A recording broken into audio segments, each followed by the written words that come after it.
Distinguished guests, welcome to Northrop Auditorium. Our program will begin in 10 minutes.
Distinguished guests, our program will begin in 5 minutes.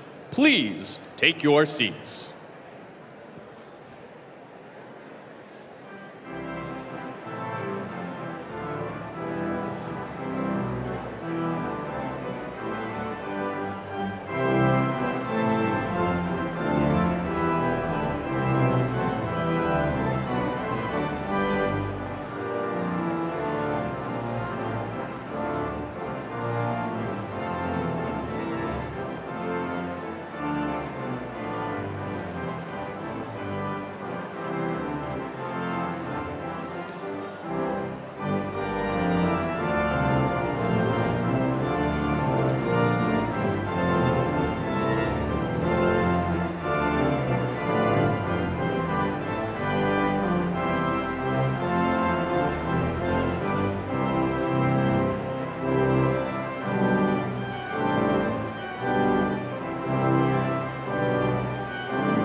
Welcome to the inauguration ceremony of President Rebecca Cunningham. The program is about to begin. Please take your seats.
Oh, say, can you see by the dawn's early light what so proudly we hailed at the twilight's last gleaming,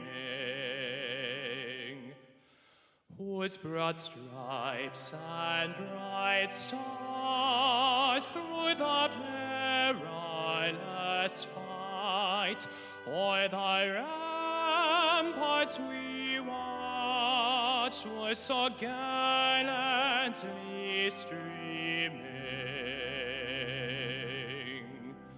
and the rocket regular, the bombs bursting in air, gave through the night that our flag was still there. Oh, say does that star-spangled banner yet wave o'er the land of the free and the home of the brave.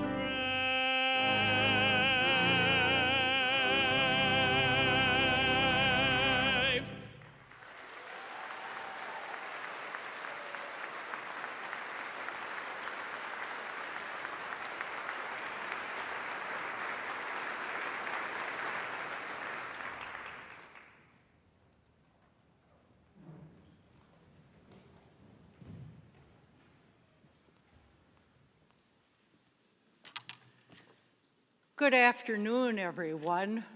Welcome to the inauguration of the 18th President of the University of Minnesota. I am Janie Mayron, and I have the honor to serve as the chair of the Board of Regents for this great institution. On behalf of the board, I am thrilled to extend a warm U of M welcome to all of you who have joined us today at Northrop or online via live stream. Before we begin, I want to acknowledge that the University of Minnesota Twin Cities is built within the traditional homelands of the Dakota people. It is important to acknowledge the peoples on whose land we live, learn, and work as we seek to improve and strengthen our relations with our tribal nations. We also acknowledge that words are not enough. We must ensure that our institution provides support, resources, and programs that increase access to all aspects of higher education for our American students, staff, faculty, and community members. We are grateful to the Minnesota Indian Affairs Council for providing the 11 tribal nation flags, and I would like to thank the tribal nation leaders who are present today. I would also like to recognize the elected officials who are joining us: Lieutenant Governor Flanagan and Senate Higher Education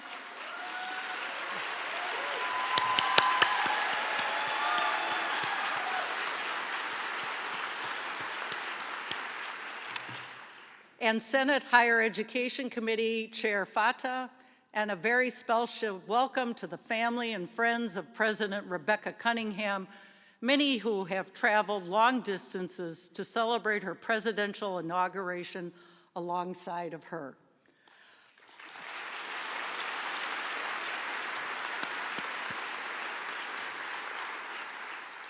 I would also like to thank the many Regent Emeriti, President Emeriti, and the members of the Presidential Search Committee who are joining us today. Many are joining virtually this afternoon.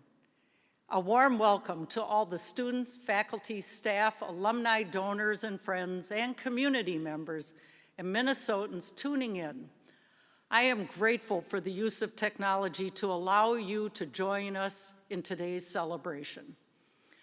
While many elements of President Cunningham's inauguration are modern, like the use of live stream technology and the campus-wide celebration on the Nicollet Mall following this ceremony, This installation ceremony itself is filled with rich history and tradition, like the presentation of the Mace and the medallion, which you will hear more about later. This is truly a momentous and historical occasion for the university and for the state of Minnesota. In our 173-year history, today marks only the 18th time we have held a presidential inauguration. Thank you once again for joining us, and enjoy the rest of the program.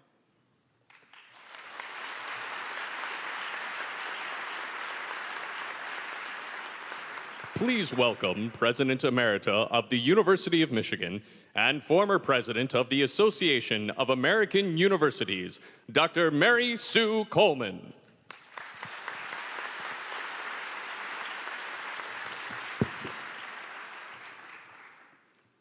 Good afternoon.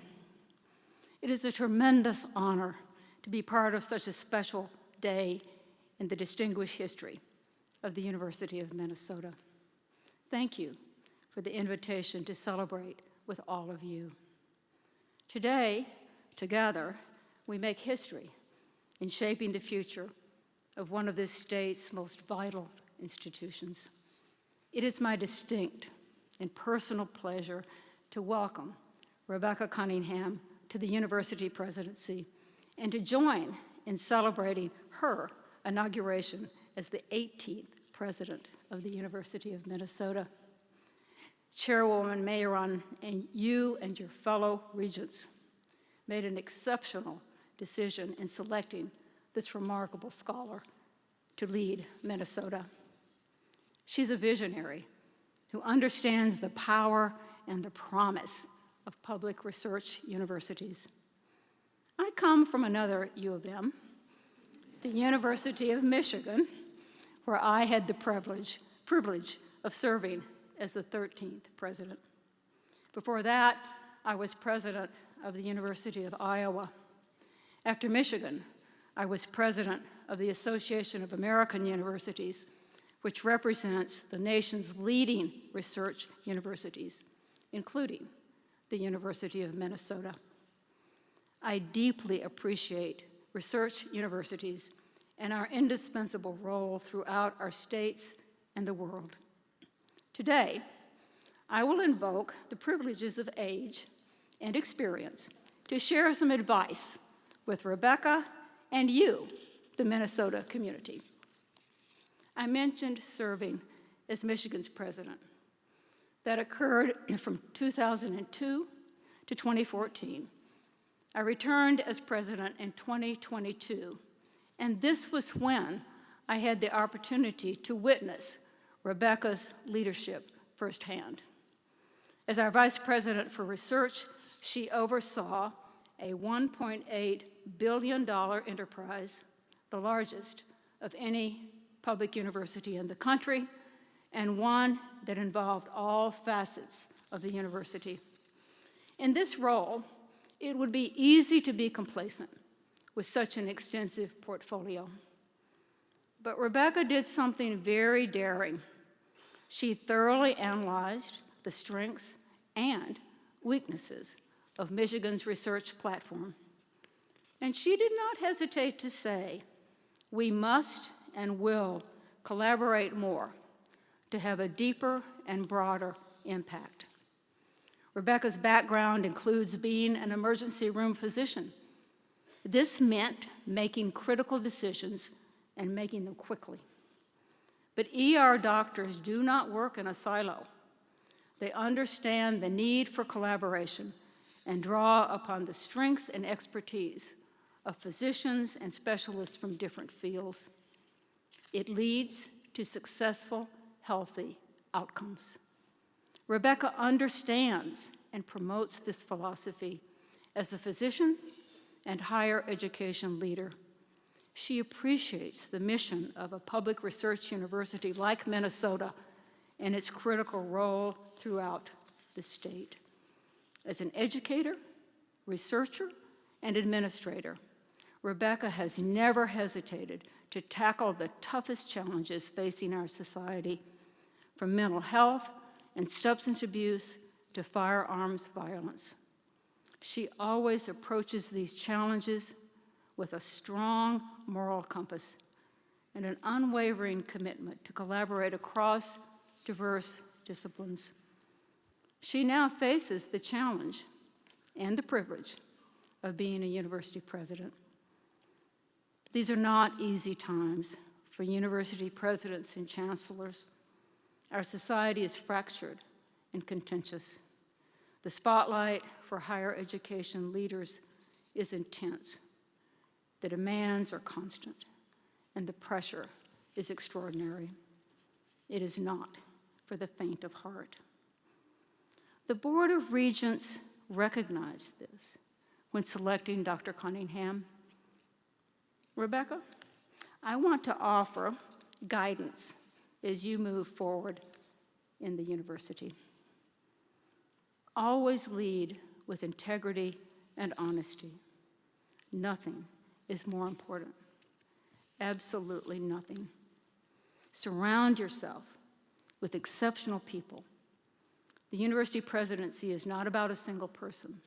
It's about a team of leaders. There will always be thorny issues to work through. Expect and encourage your colleagues to challenge you while always focusing on the shared goal of doing what is best for the institution. Listen to your board and communicate with your regents regularly. Keep the legislature informed. Work to ensure that these elected and appointed officials understand the issues coming across your desk and the rationale for your decisions. I guarantee they will appreciate your insights and your transparency. When conflicts arise, and they will, hold firm to your principles. Consider the arguments presented, knowing you can listen and not necessarily agree. Whether interacting with your board, your executive team, or with students, faculty, and staff, appreciate to disagree respectfully, but know that there will be instances when you must disagree. Community members will respect the president more for a willingness to fight for a firmly held principle than to capitulate to please them. Lastly, always work for the future good of the University of Minnesota and the people of this great state. University presidents and chancellors must focus 25 to 50 years into the future. Our institutions have an infinite timeline. We've lasted for hundreds of years and are integral to society. This expectation always weighed heavily on me, knowing the impact of decisions would resonate for decades.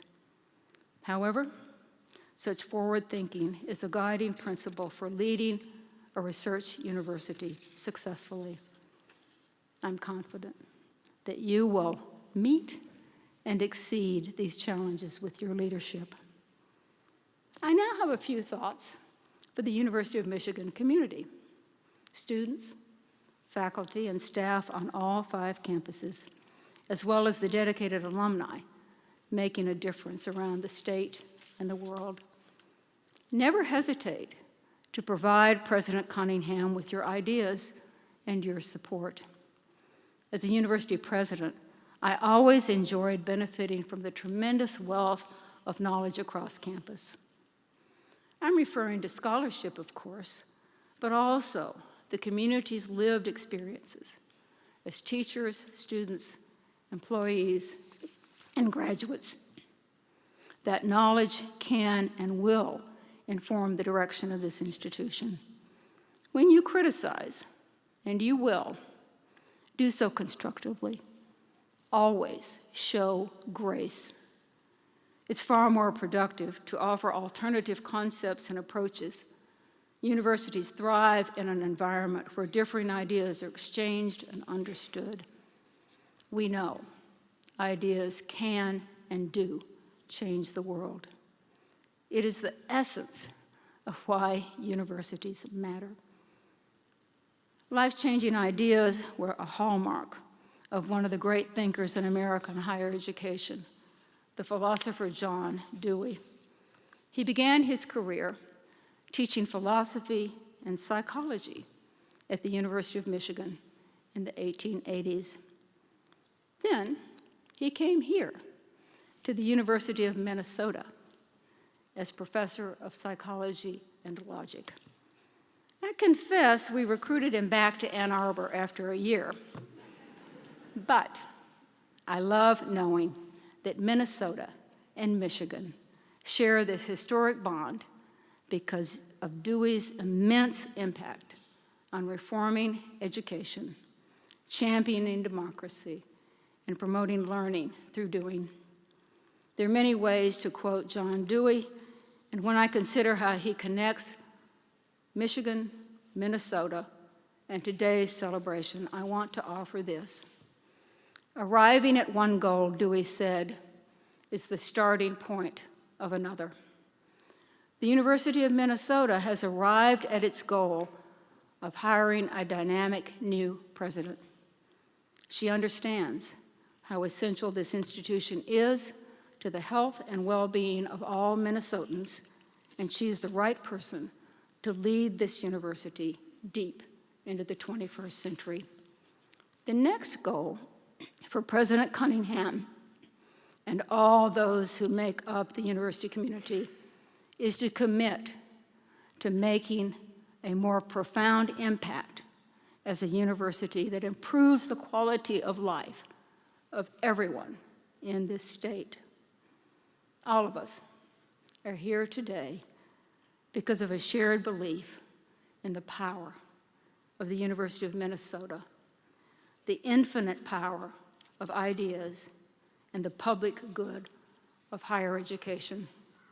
Our mission is timeless, and it is profound.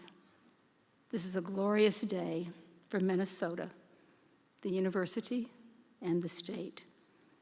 I know the reach of the university will flourish under President Cunningham, a new leader who is perfect for the opportunities that await Minnesota and all of higher education. Thank you.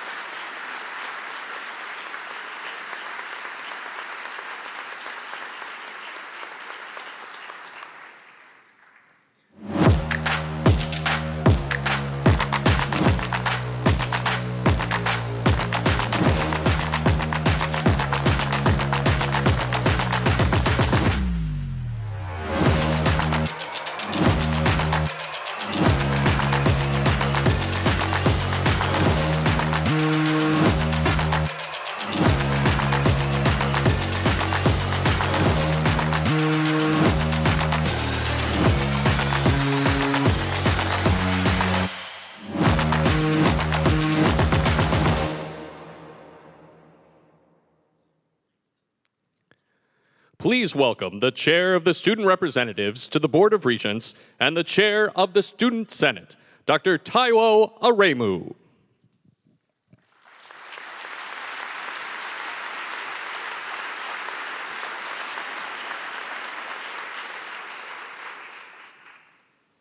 Thank you. When I became a licensed physician 11 years ago in Nigeria, I had the privilege of caring for some of the most delicate pregnancies.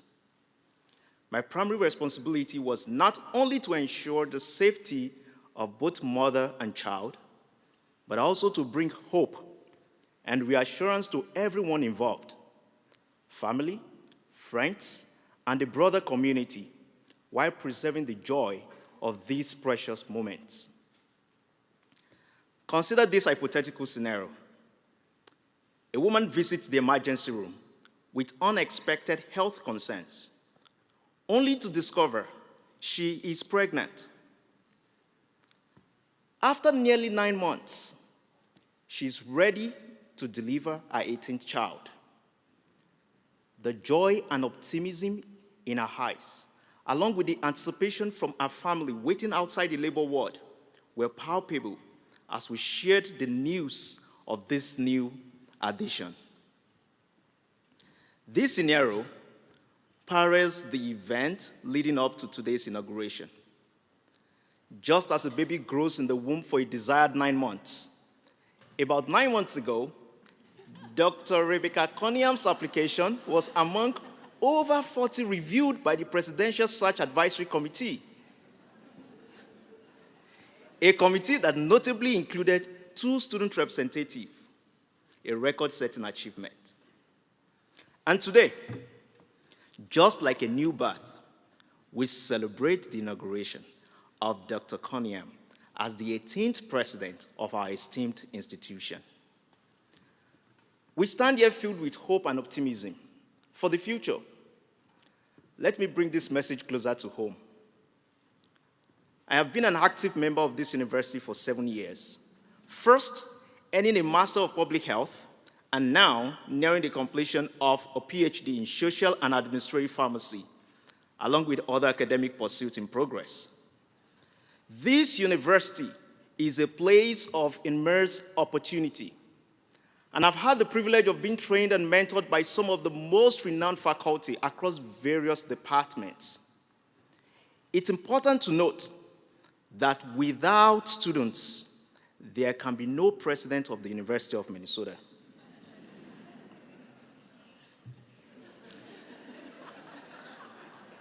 That's true. Students are the heart of this institution, and their voices and experience shape its present and future. On behalf of myself and the over 60,000 students across the University of Minnesota system, including Crookston, Duluth, Morris, Rochester, and Twin City campuses, we are thrilled to welcome Dr. Cunningham to our university family.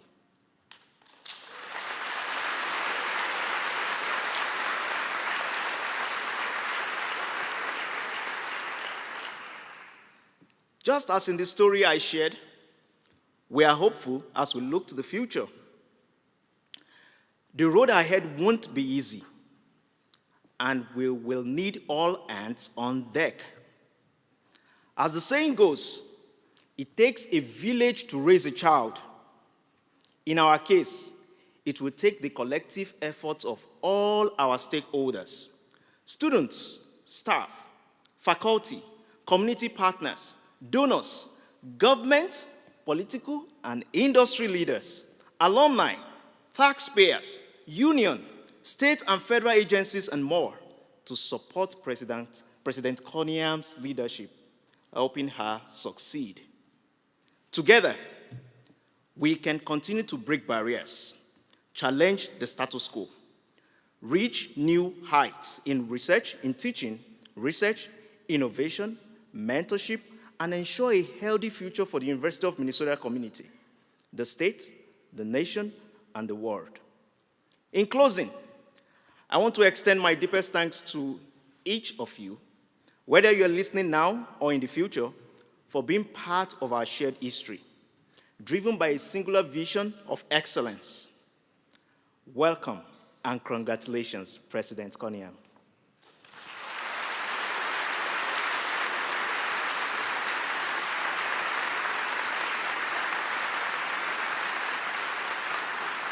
Please welcome Chief Medical Officer and Deputy Director for Program and Science at the Centers for Disease Control and Prevention, Dr. Debra Houry.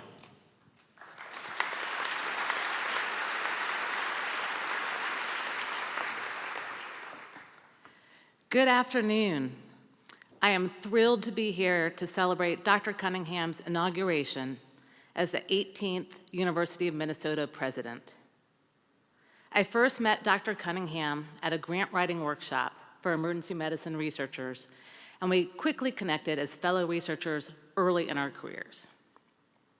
Our paths have continued to intersect over the years through our passion for public health, research, and working in and with different populations to improve the health and lives for all in our community. Dr. Cunningham's longstanding career in public health and emergency medicine has uniquely prepared her for the role of university president.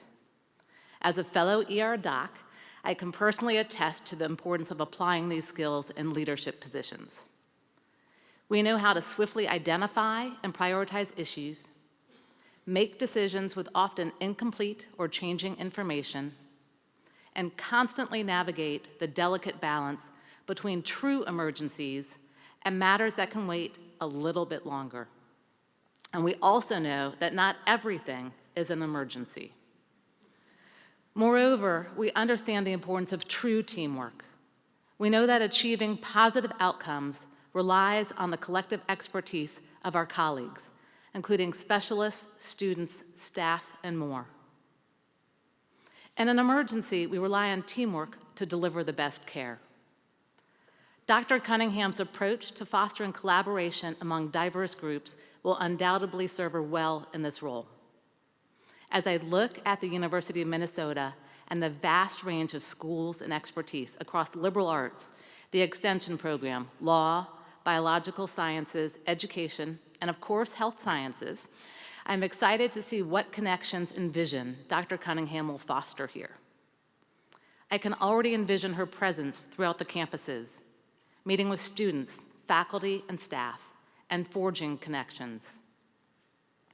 I have no doubt that Dr. Cunningham will be a strong and empathetic leader in times of crises, as well as a strategic, decisive, no-drama leader. Dr. Cunningham is a true triple threat, although I prefer the term rock star. She comes from more than 25 years in the University of Michigan Schools of Public Health and Medicine. She led a center where her work engaged over 100 faculty members across the campus, with a focus on driving research to action. She and I often talked about the woes of grant writing and grant funding. Dr. Cunningham has on-the-ground experience navigating federal and private funding and building research consortiums, including the first of its kind from NIH. I know she is poised to lead this top 10 public research university. As I look at where the University of Minnesota ranks for promoting health and well-being and in its sustainable goals, I'm excited to see this university become a model for others.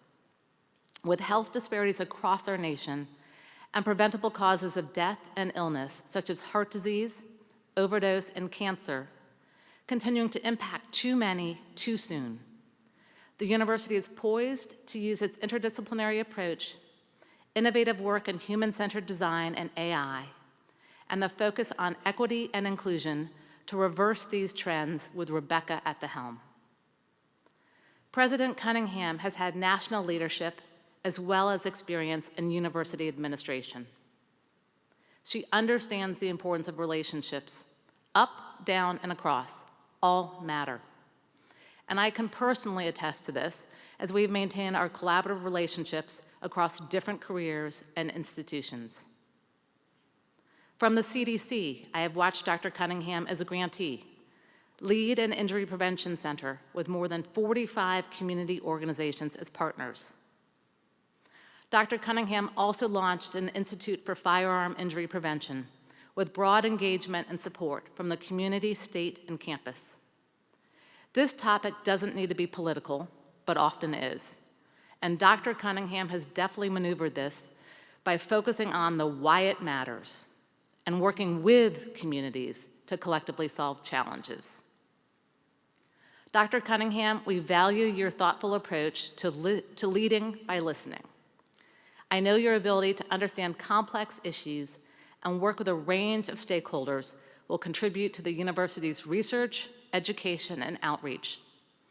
This will very much position the university and the community to truly make a difference in the lives of Minnesotans. Thank you for all that you do, Dr. Cunningham. We are thrilled to watch the university grow under your leadership, and I am personally grateful for our collaborations.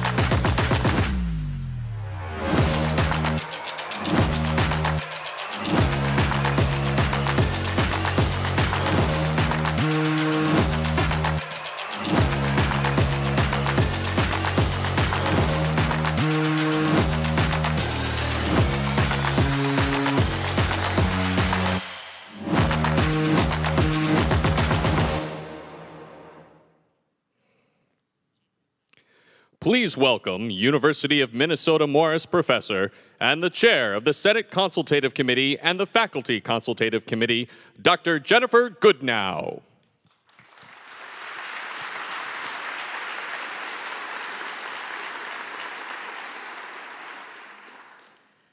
On behalf of the Faculty Senate, I would like to add my welcome to all our guests, both in the auditorium and watching live this afternoon. On behalf of our faculty and staff, I am honored to participate as today's Mace bearer to formally welcome Dr. Rebecca Cunningham as the 18th President of the University of Minnesota. The Mace is a traditional symbol of authority that derives from medieval time in England. Ceremonial maces are now used in governing bodies worldwide. A mace was carried at the University of Minnesota for the first time at the inauguration of our 9th president, O. Meredith Willson, in 1961, and it is regularly carried to lead processions at university commencement ceremonies. Today, we use it to represent the formal transfer of authority to our new president and to remind us that universities are the custodians of enduring traditions of learning. The mace is topped by a sphere, which is said to represent unity and equality, with no point on the sphere nearer or farther from the center than any other point on the surface. The North Star on the top represents guidance, direction, and stability, all of which as symbolism seems appropriate as we recognize our new president's leadership of the University of Minnesota. Dr. Rebecca Cunningham holds a bachelor's degree from Fairfield University and a medical doctorate from Jefferson Medical College. She completed her residency in emergency medicine at the University of Michigan Health System and a postdoctoral research fellowship with the National Institute on Alcohol Abuse and Alcoholism. Dr. Cunningham joined the University of Michigan in 1999 as an emergency medicine physician, with faculty appointments in the medical school and the School of Public Health. Over the course of her career, her research has focused on public health and injury and violence prevention, with scientific collaborations that span engineering, communications, transportation, and public policy. In 2019, Dr. Cunningham was elected to the National Academy of Medicine, and in 2023, Crane's Detroit Business recognized Dr. Cunningham as a notable leader in higher education. Her blend of experience across multiple fields and disciplines uniquely equips her for the depth of collaboration necessary to lead a university system of this size and scale, and to lead us into a bright future. It seems as though every other week, the Chronicle of Higher Education publishes an article titled, "Why Would Anyone Want to Be a College President?" Which makes sense given the challenges facing higher education across the nation. But in contrast, President Cunningham has referred to this as, quote, her dream job. I had the honor of serving on the Presidential Search Advisory Committee, and what struck me during her interview, and ever since, was that she speaks about our university system in a way that we have always wished for. To have someone recognize our unique campuses, our land-grant mission, and our place in Minnesota has truly been inspiring. Firsthand, I've heard President Cunningham speak as someone prepared to be our biggest champion, while also motivating us to pursue greater achievements. The University of Minnesota has a long history of accomplishing extraordinary things through the collaboration of the administration with shared governance groups of non-unionized faculty, staff, and students. I fully expect this partnership to continue and flourish under the administration of President Cunningham's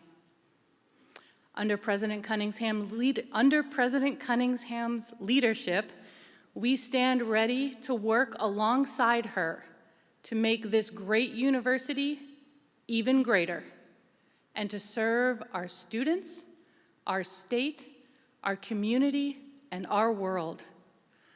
Welcome, President Cunningham.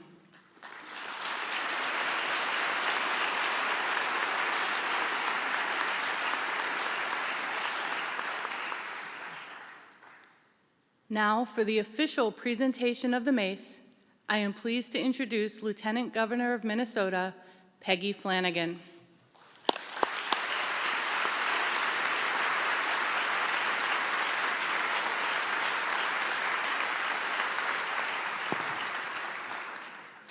Bonjour, Peggy Flanagan, Indigenous Cause, Gijuwewa Damakwe, Indigo, Guabaga, Ganikag, Nandun Chaba, Mang, and Dundame. Hello, my English name is Peggy Flanagan. My Ojibwe name is Speaks with a Loud and Clear Voice Woman. You can laugh, it's okay. My home is the White Earth Nation, and my clan is the Wolf Clan. And the role of our clan is to ensure that we're not leaving anyone behind. And so that is why I am here with you, President Cunningham. I'm honored to be here for this very, very important moment. And in this moment, President Cunningham, Minnesota is rooting for you. It won't always feel that way, but when you encounter people disagreeing with you, even vehemently and vocally, it is because people want the University of Minnesota to exemplify the best of this state, the best of what Minnesota could yet be. Take it from the daughter of a single mom who worked hard to make ends meet, but still needed her kid to rely on free and reduced price lunch and a different colored lunch ticket. That daughter grew up, learned a lot about the world and herself at this very university, and later became the lieutenant governor. And as lieutenant governor, that daughter was part of an administration that enacted a policy to give breakfast and lunch to all school children in this state, no questions asked, to finally end the needless shame and stigma in the cafeteria of a different colored lunch ticket. That's my Gopher story.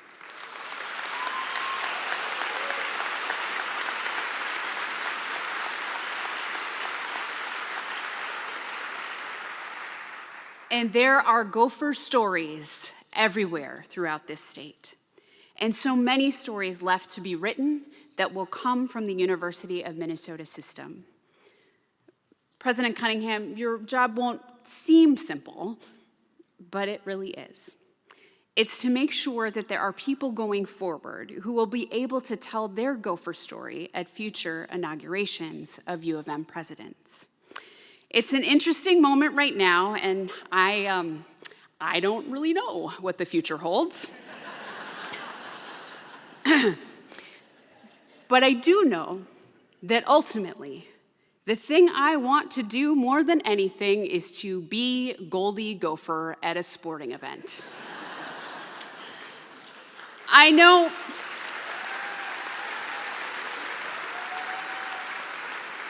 that a few of you have heard this before, but I hope that in taking a moment in this speech, you realize just how serious I am. I want to dress up in the mascot costume and be Goldie Gopher at any sporting event of your choice. For me, being Goldie Gopher would be the next chapter of my Gopher story. It's a memory that I would cherish as much as I cherished walking across this stage right here at the College of Liberal Arts commencement to receive my child psychology degree with a minor in American Indian Studies. Or my memories of working in the student admissions office.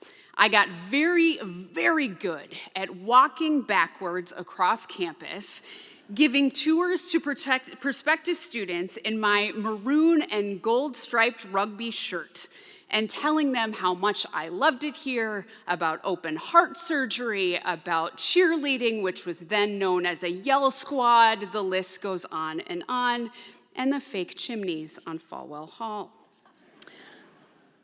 The University of Minnesota is where I found my people. It's where my whole world opened up and changed. It's where I learned that I was smart and that I was valuable. My Gopher story is like so many of my fellow alums who have bulldog stories, golden eagle stories, cougar stories, and raptor stories. These stories are rooted in the idea that the University of Minnesota should never stop working to be the place where every Minnesotan feels welcome and can get an incredible education. Our job is to never forget that and to always work to make sure that some future lieutenant governor feels that. President Cunningham, Minnesota is better with this university, and the university is better by being in Minnesota.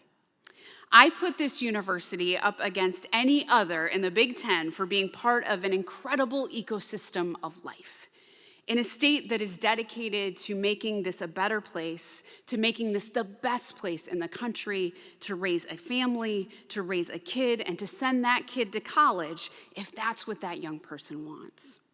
We're doing this work in partnership with our friends in the legislature, at the Capitol, and I look forward to working with President Cunningham to help her achieve her part of the work. The state, again, is rooting for you. And for those days when it may feel like that is not the case, just remember that those hard interactions are opportunities to listen, which I understand you are already very good at, to hear concerns, and to know that everyone in the conversation wants the same thing: a thriving University of Minnesota system that makes all of its students feel like they belong. For Minnesota to excel, the university must excel. And for the University of Minnesota to excel, the state of Minnesota must excel. It's good work to be a part of, and I cannot wait to get to work with you, President Cunningham. Thank you for taking this opportunity to join us, to share your leadership with all of us. I just feel so fortunate to be part of this ceremony. So now I will invite President Rebecca Cunningham to join me here at the podium.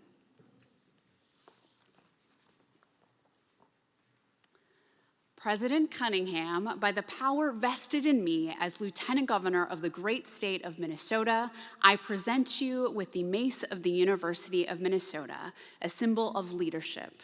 May it help you lead this university to a bright future serving our state and far beyond.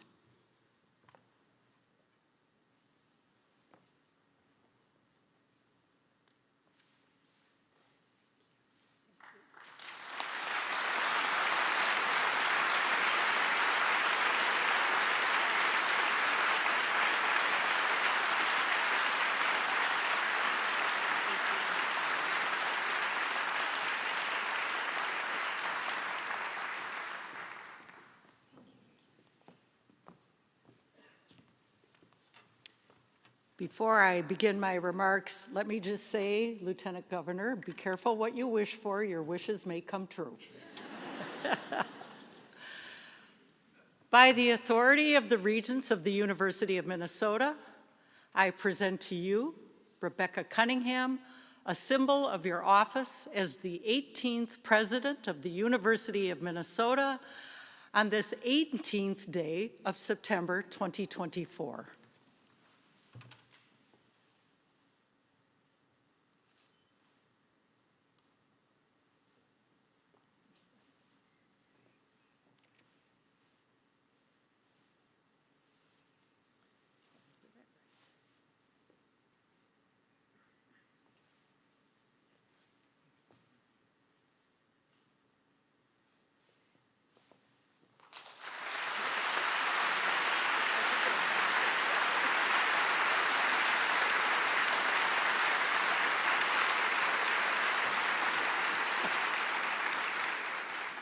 Congratulations again, President Cunningham. We are so excited to have you here at the University of Minnesota.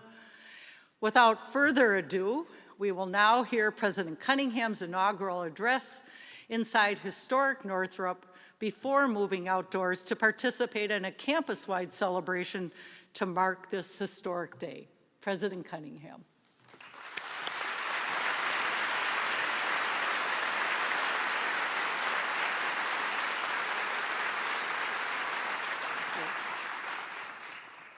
Wow. Thank you. As I look out and see so many dear friends, colleagues, and family members, I am truly humbled. To the Board of Regents, to our students, faculty, staff, and alumni who proudly represent Crookston, Duluth, Minneapolis and St. Paul, Morris, and Rochester. To our previous University of Minnesota presidents, to the Lieutenant Governor and esteemed alum, Peggy Flanagan, and to our distinguished guests who hail from every corner of Minnesota and beyond. Thank you so much for being here today. Thank you for your leadership, your support, your collegiality, and your unwavering commitment to the success of this university, our university.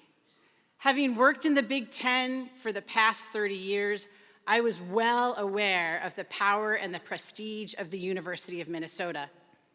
But it was not until I arrived here last spring that I discovered how truly extraordinary this place is.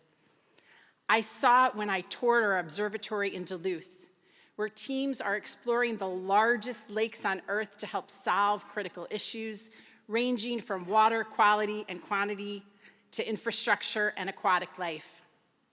Our work there is guiding global efforts to sustain and preserve the lakes for future generations.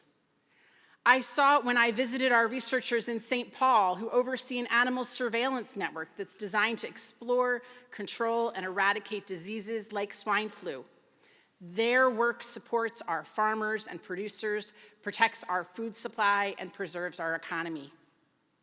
And in Morris, I got to see two massive wind turbines, affectionately named Bert and Ernie.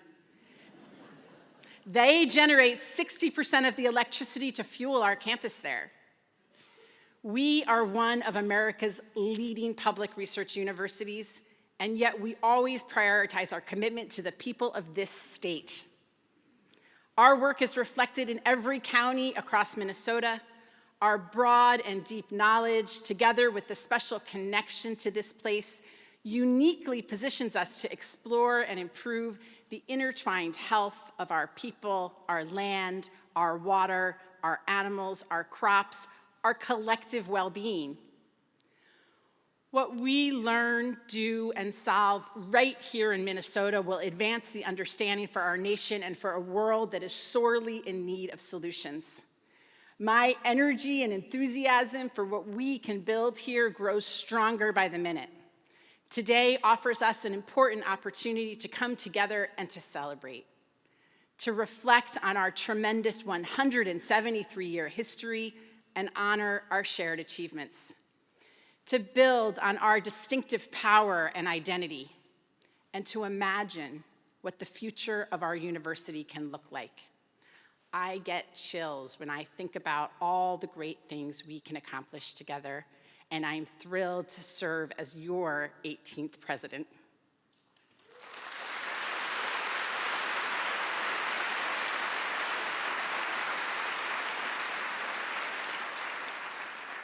As I stand here and reflect a bit, there's still a small voice in the back of my head that says I'm not supposed to be on this stage, dressed in regalia, delivering remarks to thousands of people in a fancy theater.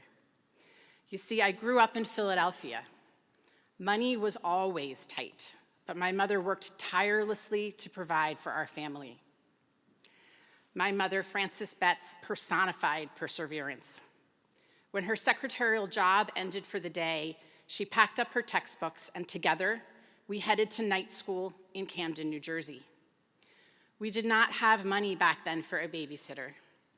So for 5 years, Instead of going to soccer practice after school, I joined my mom at night school. I can remember sitting in the back row with a book and a box of crayons.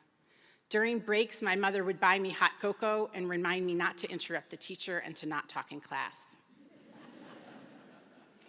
I often found myself wondering why exactly my mother chose to return to those dimly lit classrooms after a hard day's work over and over throughout my childhood and teenage years. My mom graduated from college the same year I graduated from high school. Her college degree lifted us out of financial hardship, and it is because of her resilience I was able to become the first person in my family to go directly to college after high school. Watching my mother's zeal for learning,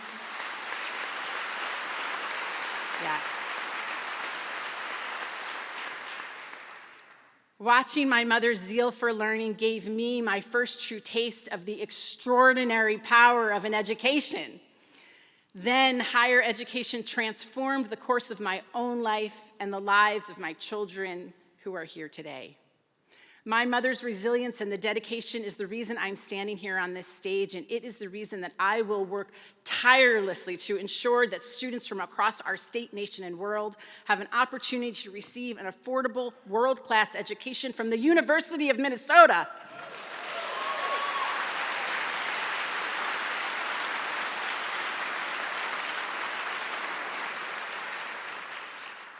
If there's one thing I've learned about this place in recent months, it's that the U of M has a rich tradition of creating opportunity and impact. Take Norman Borlaug, for example. Norman grew up on a farm in Iowa about 10 miles from the Minnesota border. Money was tight, so college was not part of the plan for Norman. Instead, in high school, he focused on wrestling. Eventually, he caught the eye of a coach at the University of Minnesota, where he landed a scholarship. Norman was 1 year short on credits when he arrived on campus, so he had to take a special exam. He flunked.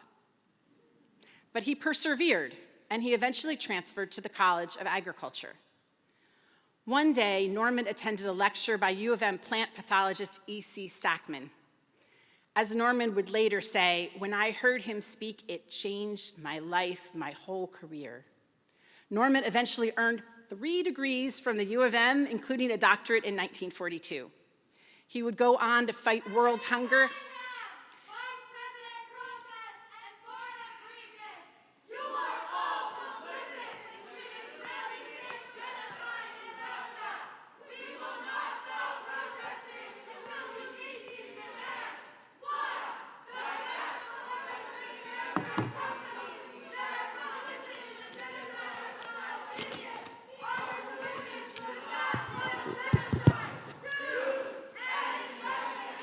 Please quiet down and allow this event to continue.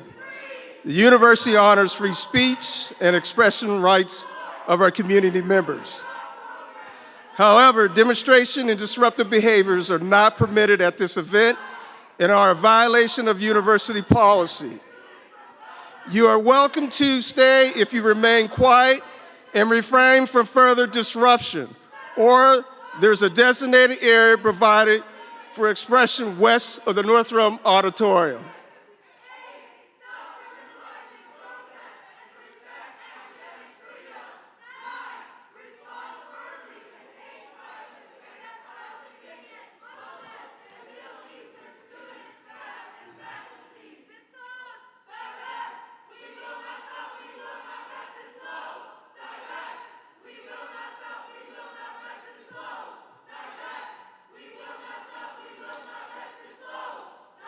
I'm delivering your second warning. You are now knowingly violating the university policy. Quiet down and allow the event to continue. If you disrupt behavior does not cease, we will proceed with immediate interim suspension under the University of Minnesota Board of Regents Student Code of Conduct, and may proceed with areas for trespass for others violating the Minnesota law.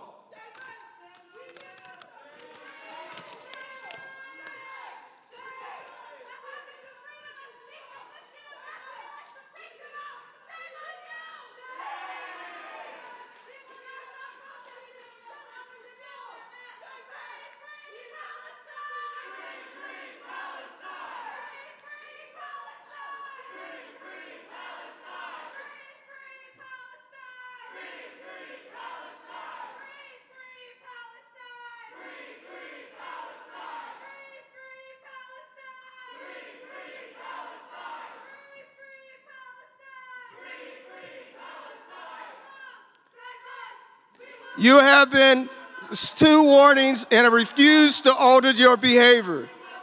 To be consistent with the university policy, leave the area. University students are disrupting this event, are in violation of student code of conduct, are now being subject to disciplinary charges, including immediate interim suspension. And as a university official, I'm directing all individuals who are disrupting this event to exit the area immediately.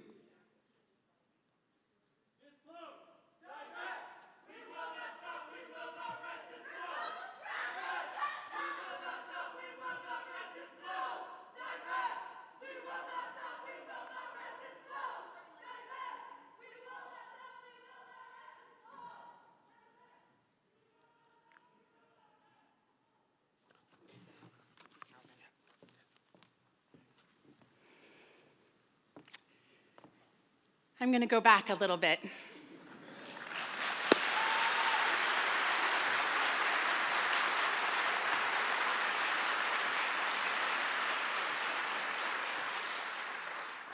Speaking about Norman Borlaug, he would later say, "When I heard that professor speak, it changed my life. It changed my whole career." Norman eventually earned 3 degrees from the U of M, including a doctorate in 1942. He would go on to fight world hunger by helping farmers increase their production. Norman spearheaded the Green Revolution, which expanded global food supplies by improving crop plants while upgrading soils and growing conditions. His work saved countless lives and brought prosperity to areas of the world that were once considered hopeless. In 1970, Norman was rewarded with the Nobel Peace Prize. He is one of 26 U of M faculty and students to have won a Nobel Prize.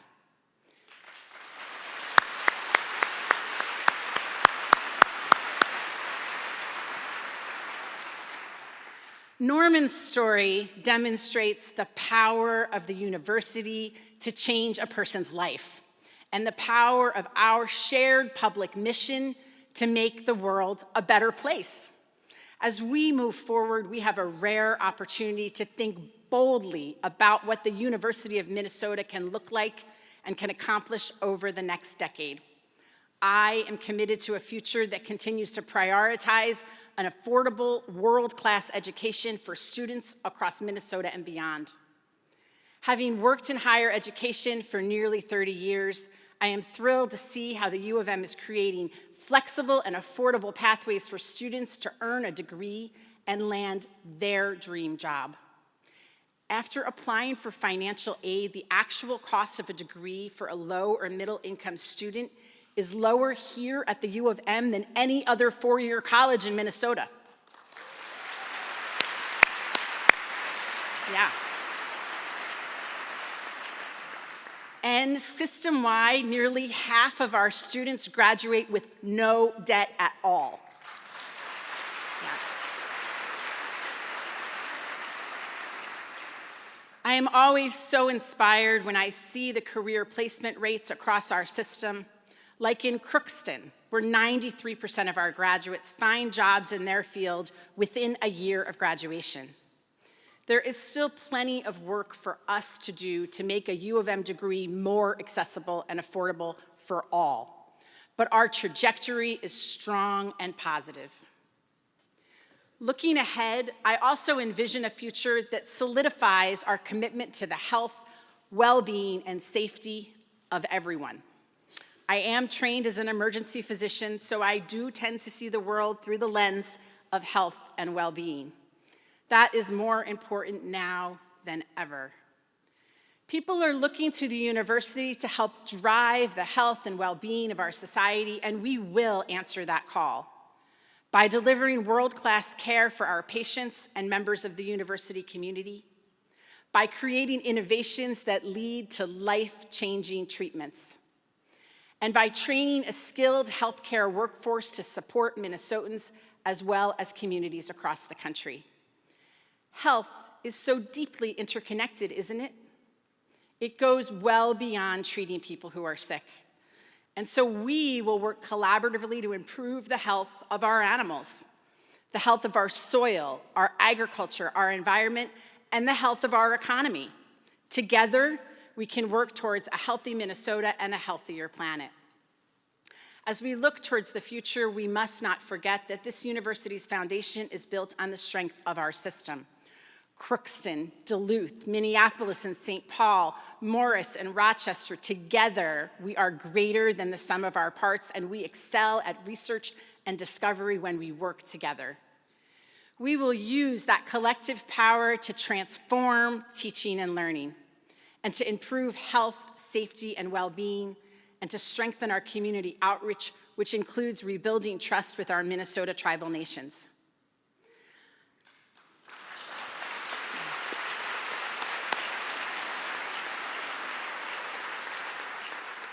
I have visited all of our greater Minnesota campuses within my first 50 days in office, and I will continue to work closely with all of our campuses to identify opportunities to harness our collective knowledge so that we can solve the problems plaguing communities right here in Minnesota, so that we can train students for leadership roles in the clinics, in the classrooms, in the C-suites, and in the communities where they will go on to change the world. We will fulfill that mission with the utmost resolve and competence. We will tap the diverse experiences and perspectives found throughout this extraordinary community of students and scholars. Our differences will help us sharpen our ideas, open our minds to new ways of thinking, and advance our understanding. This reminds me of an excerpt from one of my favorite books, Finding the Mother Tree. Every single tree in the forest is connected underground, forming a vast network of communication and of mutual support.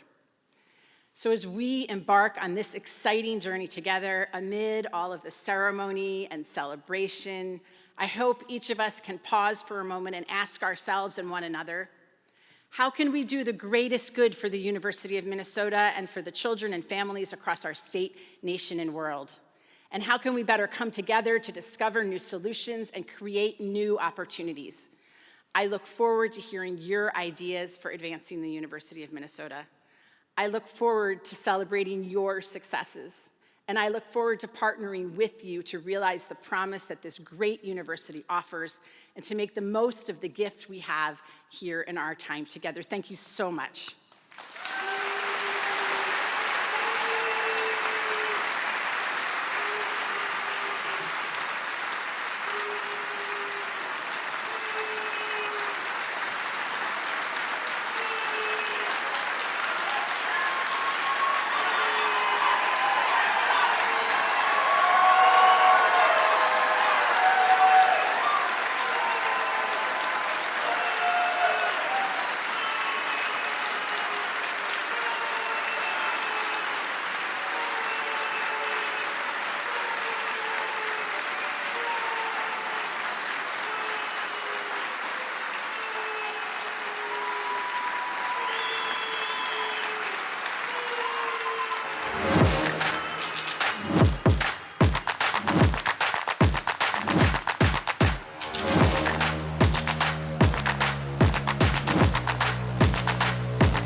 This is the UMD Fight Song.